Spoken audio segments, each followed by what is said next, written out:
Hi Garakapati గారి మీద మళ్ళీ ఒక వివాదం చుట్టుకుంటుంది. ఇది పాత వీడియో తాలూకు వీడియో అయినప్పటికీ మళ్ళీ కొత్తగా వైరల్ అవుతా ఉంది.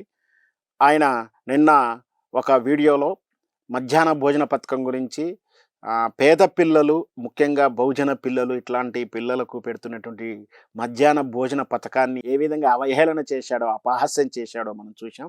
ఆ సందర్భంగా అతన్ని విమర్శల పర్వం ఏ విధంగా చుట్టుముట్టిందో చూసాం. అలాగే ఇంకొక పాత వీడియోను కూడా ఇప్పుడు తెర మీదకి తీసుకొచ్చి వైరల్ చేస్తున్నారు. అది ఆటో కార్మికులను గురించి ఆయన చేసిన వ్యాఖ్యలు. ఈ వ్యాఖ్యల పట్ల అంటే సామాన్యులు కూడా ఇప్పుడు విమర్శిస్తూ ఉన్నారు. వీడియో పాతదైనప్పటికీ ఇప్పుడు ఆయన మనస్తత్వాన్ని ఉదహరించడానికి ఈ వీడియోని తెర మీదకి తీసుకొచ్చేట్టుగా భావించవచ్చు. అదేమిటంటే ఒకసారి కొంచెం వినే ప్రయత్నం చేద్దాం. మామూలు పేదవాడు కూడా ఆటో డ్రైవర్ ఉంటాడు సుఖంగా. అందులో ఈ మధ్య పాపం శుభ్రంగా ఆంధ్రప్రదేశ్ ప్రభుత్వం వారు ఆటో డ్రైవర్లందరికీ 15,000 ఇస్తామని ప్రకటించారు. నాకు ఒక్కసారి అనిపించింది అవధానాలు మానేసి ఆటో నడుపుకుంటే బాగుండే. నడపండి సార్, ఆటో నడపండి ఒక వారం. అదేంటి విషయం ఏంటంటే ఆటో డ్రైవర్లకు 10,000 రూపాయలు ఇవ్వడానికి ఈయనకు మరంత సుఖంగా ఉందని అంటే ఫీలింగ్లో ఉన్నారు. సామాన్యుడంటే ఆటో డ్రైవర్ అంటే నీకు అంత అలుసా అని చెప్పి కూడా ట్రోలింగ్ చేస్తూ ఉన్నారు. ఇక్కడ మనం ప్రశ్నించాల్సిన విషయం ఏంటంటే ఆటో వాళ్ళు స్వయం ఉపాధి చేసుకుంటున్నటువంటి కార్మికులుగా చూడాలి. అంటే ఒకరి కింద పని చేయలేక తను చదువుకున్న చదువుకు సరైన ఉద్యోగం రాక మరి ఈ తప్పు ఎవరిదండి? ప్రభుత్వాలది కదా, పాలకులు కదా. మరి పాలకుల భజన చేస్తున్న మీరు ఆ భజన ఆపి ఆ ఆటో కార్మికునికి 10,000 ఎందుకు ఇస్తున్నావు, వానికి ఇవ్వాల్సింది ఉద్యోగం కదా అని మీరు ఎందుకు అడగరండి? గరకపాటి గారు, మీరు ఘనాపాటి కదా.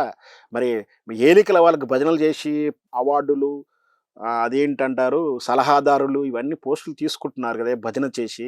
మరి ఆ భజన మానేసి వీళ్లకు ఉద్యోగాలకు ఎందుకు కల్పించవు, ఉపాధి ఎందుకు కల్పించవు? ఉపాధి కల్పించి కార్మికులకు ముఖ్యంగా అమరావతిలో చంద్రబాబు నాయుడు ఉపాధి ఎందుకు చేస్తలేడని మీరు ప్రశ్నించవచ్చు కదా. మరి అక్కడ ఉపాధి ఉంటే ఈ హైదరాబాదు, బెంగళూరు ఇట్లాంటి పట్టణాలకు ఆంధ్రులు ఎందుకు తరలిపోతున్నారు? మరి ఆ తరలాల్సిన అవసరం ఎందుకు వచ్చింది? ప్రశ్నించాలి కదా మీరు. అది వదిలేసి వాళ్ళకి 10,000 ఇస్తే మీకు వెళ్ళి మీరు ప్రవచనాలు మానేసి మీరే ఆటో నడుపుకుంటారా? ఒక్కసారి నడిపి చూడండి, ఒక్కరోజు నడిపి చూడండి. ఆటో కార్మికుల వెదలేదో తెలుస్తాయి, వాళ్ళ పడే బాధలేదో తెలుస్తుంది, వాళ్ళ ఆత్మగౌరవం ఎలా తొణికిసలాడుతుందో, ఆత్మగౌరవం చంపుకొని అంటే ఎన్ని హేళనలు, ఎన్ని అవమానాలు. ట్రాఫిక్ వాళ్ళు అంటే ట్రాఫిక్ పోలీసు వాళ్ళు అవమానిస్తూనే ఉంటారు, ఎక్కిన కస్టమర్ అవమానిస్తూనే ఉంటారు. కష్టపడాలి, ఎండనక వాననక తినక ఎంతో కష్టపడితే కూడా రోజంతా అంటే ట్రాఫిక్ వాళ్ళు ఎంత వేధిస్తారో తెలుసా మీకు? ట్రాఫిక్ వాళ్ళు ఎన్ని రకాలు ఉన్నా కూడా, ఎన్ని ప్రశ్నలు ఉన్నా, ఎన్ని సర్టిఫికెట్లు ఉన్నా ఏ విధంగా వేధిస్తారో మనందరికీ తెలిసిందే. ఆ పొల్యూషన్లో వాళ్ళు రోజంతా ట్రాఫిక్లో 20-30 కిలోమీటర్లు రోజంతా తిరిగితే కానీ సాయంత్రానికి 4 రూపాయలు వచ్చిన రూపాయి ఏదో వాళ్ళేదో అందరూ కాదు ఎవరో కొందరు సాయంత్రం పూట లిక్కర్ ఏదో తాగితే దాన్ని కూడా హేళనగా చేసేసి మాట్లాడడం. అందరూ తాగుబోతుల్లా ఉన్నారా? మీరు ఒకసారి చూడండి, ఆటో డ్రైవర్లు అందరూ తాగుతారా? మరి అట్లా అనుకుంటే మనం కూడా చెప్పొచ్చు, మరి బ్రాహ్మణులు అందరూ కూడా తాగుతారా? ఎక్కడో తాగిన వాళ్ళని తీసుకొచ్చి బ్రాహ్మణులు అందరూ తాగుతారని అంటే ప్రవచనకర్తలు ఎవరో ఉల్లిగడ్డ సామర్థ్యం చెప్పేసి ఏదో కథలు ఉన్నాయి కదా. మరి అందరూ అలాగే దొంగలని చెప్దామా? పద్ధత ధర్మం అది అలా చెప్పొచ్చా? అందరిని ఒక ఘాటి కట్టేస్తారా? తాగుబోతులు అందరూ ఒక గట్టి కట్టేస్తారు, ఆటో డ్రైవర్లు అందరూ తాగుబోతులు హేళనగా మాట్లాడతారా?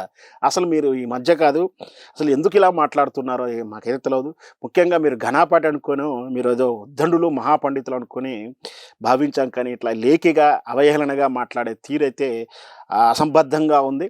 పైగా మీరు వక్రీకరిస్తున్నారని చెప్పేసి మీరు ఏదో కళ్ళబొల్లి కబుర్లు చెప్తున్నారు. పక్తు రాజకీయ నాయకుడు అంటే అవినీతి, వ్యభిచారాలు, డ్రగ్స్ వ్యాపారాలు చేసే రాజకీయ నాయకుడు ఏ విధంగా అయితే ఎస్కేపిజం చేస్తారు అంటే ఇది మార్ఫింగ్ ఫోటో అండి, ఇది ఏఐ క్రియేటెడ్ అండి, నేను అందులో లేనండి అంటే కెమెరాల సాక్షిగా దొరికినటువంటి రేవంత్ రెడ్డి చంద్రబాబు ఏ విధంగా బొంకాడో మీరు ఆ విధంగానే బొక్కుతున్నారు. అంటే మీరు రాజకీయ నాయకులు అయ్యారా?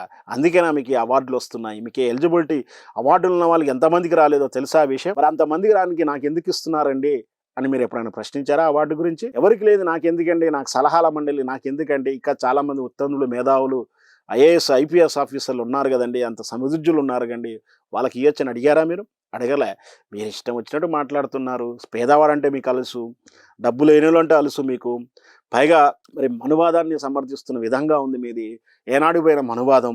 మరి మనువాదాన్ని సమర్థిస్తున్నట్టు అదేంటి పేదవాళ్ళంటే అవమానంగాను, బహుజనులంటే హీనంగాను మాట్లాడే తత్వం, వాళ్ళకి పెట్టిన భోజనానికి కూడా పిల్లలకు పెట్టిన భోజనానికి ఓరవని మీ తత్వాన్ని చూస్తుంటే, ఇక మీ మీద గతంలో వచ్చినట్టు వ్యక్తిగత ఆరోపణలు చూస్తే నిజమే అనిపిస్తున్నాయి.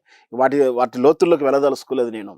మొత్తం మీద ప్రవచనాలు అంటే ఆధ్యాత్మికమైనటువంటి విషయాల్లో వేదాల్లోనూ, పురాణాల్లోనూ, ఇతిహాసాల్లో ఉన్నటువంటి లోతైనటువంటి అనుమానాలను నివృత్తి చేసేటువంటి అర్థాన్ని, భావాలని, సాహిత్యాలని వాటిని మీరు ప్రవచనాలుగా ఆధ్యాత్మిక చింతన పెంచేలా చేయాలి గానీ, ప్రజల్లో ఆధ్యాత్మిక భావన పెరిగేలా చూడాలి.